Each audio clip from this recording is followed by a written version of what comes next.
ক্ষেত্র বিশেষ কয়েকটা জায়গাতে গীবত করা জায়েজ আছে। আপনারা জানেন শূকরের মাংস খাওয়া জায়েজ নাকি না জায়েজ? জায়েজ না না জায়েজ?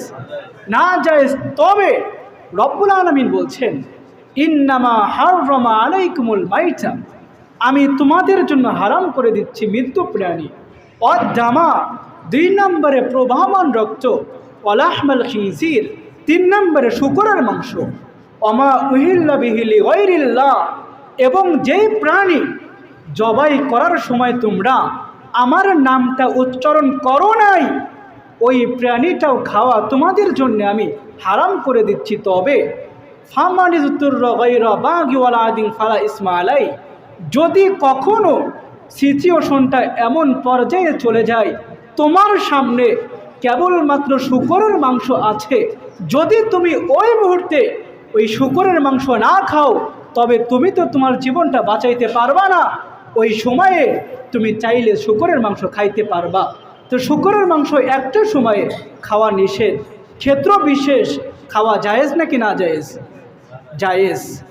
ঠিক তেমনইভাবে গীবত করা এটা অন্যায়, তবে ক্ষেত্র বিশেষ 6টা জায়গাতে গীবত করা জায়েজ আছে। কয়টা জায়গাতে?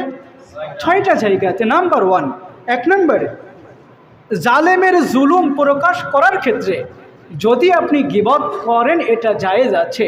এই সম্পর্কে আল্লাহ বলেন লা ইউহিব্বুল্লাহুল জাহরা বিসসুই মিনাল কওল, আমি আল্লাহ তাআলা পছন্দ করি না যে তুমি তোমার কোনো ভাইয়ের সমালোচনা করবা, তবে ইল্লা মান যুলিম, যখন দেখবা তোমার কোনো ভাই তোমার উপরে জুলুম করছে, তুমি চাইলে এই জুলুম থেকে বাঁচার জন্যে এই ব্যক্তির জুলুমের কথা মানুষের কাছে প্রকাশ করতে পারবা।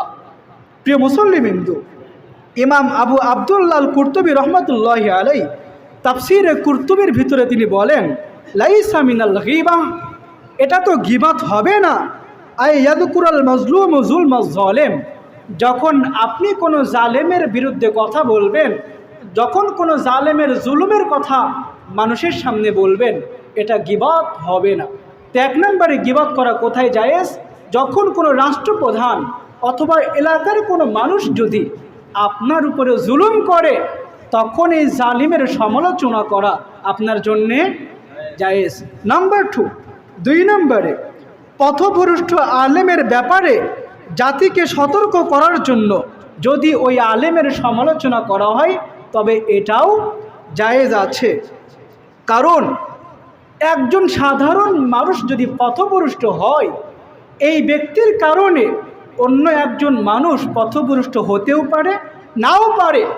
তবে একজন আলেম যদি পথভ্রষ্ট হয়ে যায়, এই একজন আলেম একা শুধু পথভ্রষ্ট হয়েছে এমন না, এই আলেম যদি ইচ্ছা করে একটা জাতিকে পথভ্রষ্ট করতে পারে। পারে কি না? পারে। এই জন্যই ইমাম বুখারী রহমতুল্লাহি আলাইহি, এই জন্যই ইমাম আহমদ ইবনে হাম্বল রহমতুল্লাহি আলাইহিকে প্রশ্ন করা হলো, হে মাননীয় ইমাম, আর রাজুলু ইয়াসুমু ওয়া ইউসাল্লি ওয়া ইয়াতাকিফু আহাব্বু ইলাইকা আম ইয়াতাকাল্লামু ফি আহলিল বিদায়, একজন ব্যক্তি নামাজ পড়ে, রোজা রাখে, এতেকাফও করে, অপর ব্যক্তি সে পথভ্রষ্ট আলেমদের ব্যাপারে জাতিকে সতর্ক করে, এই 2 জন ব্যক্তির ভিতরে কোন ব্যক্তি আপনার কাছে উত্তম?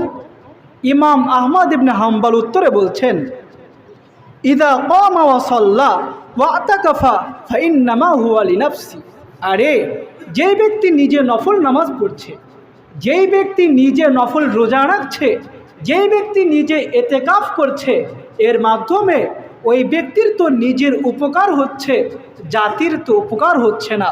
তবে যেই আলেম পথভ্রষ্ট আলেমদের ব্যাপারে জাতিকে সতর্ক করছে, এই ব্যক্তি তো গোটা মুসলমানদের উপকার করছে, হাজা আফজল, সুতরাং এটাই আমার কাছে অধিকতর কল্যাণ এবং উত্তম।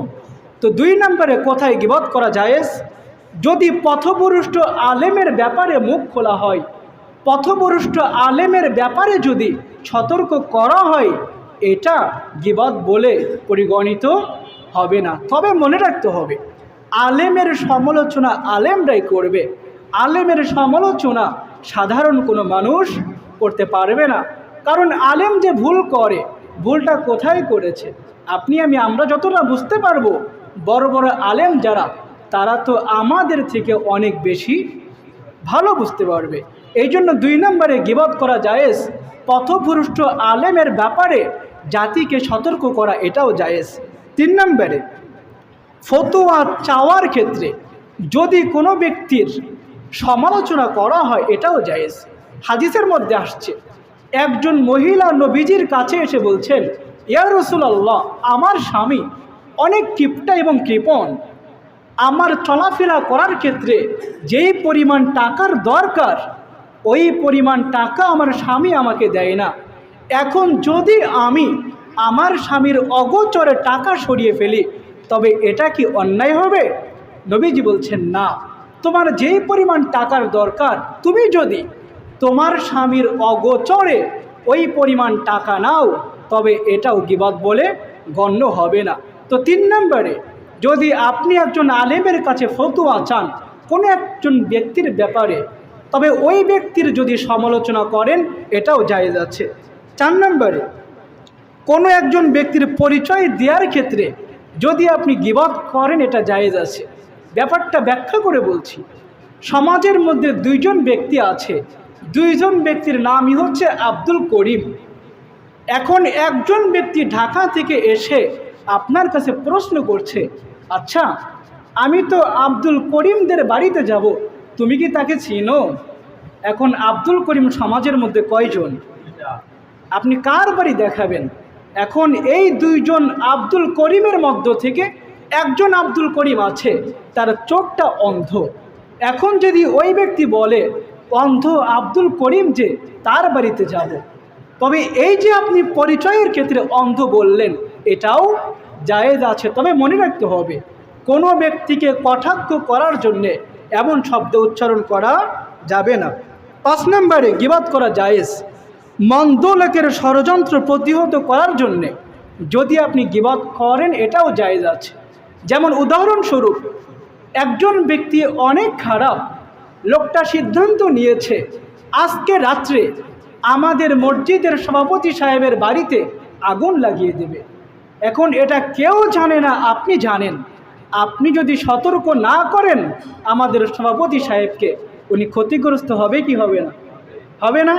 তো এই দুষ্ট লোকের ষড়যন্ত্রকে প্রতিহত করার জন্যে যদি আপনি এই ব্যক্তির কাছে গিয়ে বলেন, মিয়া আমি তো জানতে পারলাম সমাজের মধ্য থেকে ওই ব্যক্তি আজ রাতে তোমার বাড়িতে আগুন লাগিয়ে দেবে, তো এই যে আপনি ওই ব্যক্তির সমালোচনা করলেন এটাও জায়েজ আছে। 6 নম্বরে আপনি গীবত করতে পারবেন কোথায়? অনেক সময় দেখবেন পাত্র পাত্রী দেখতে আসে না? এখন একটা পাত্রের ভিতরে অনেক সমস্যা আছে, দেখা যাবে যদি আপনি ওইগুলো গোপন করেন পরবর্তীতে সমস্যা হয় না।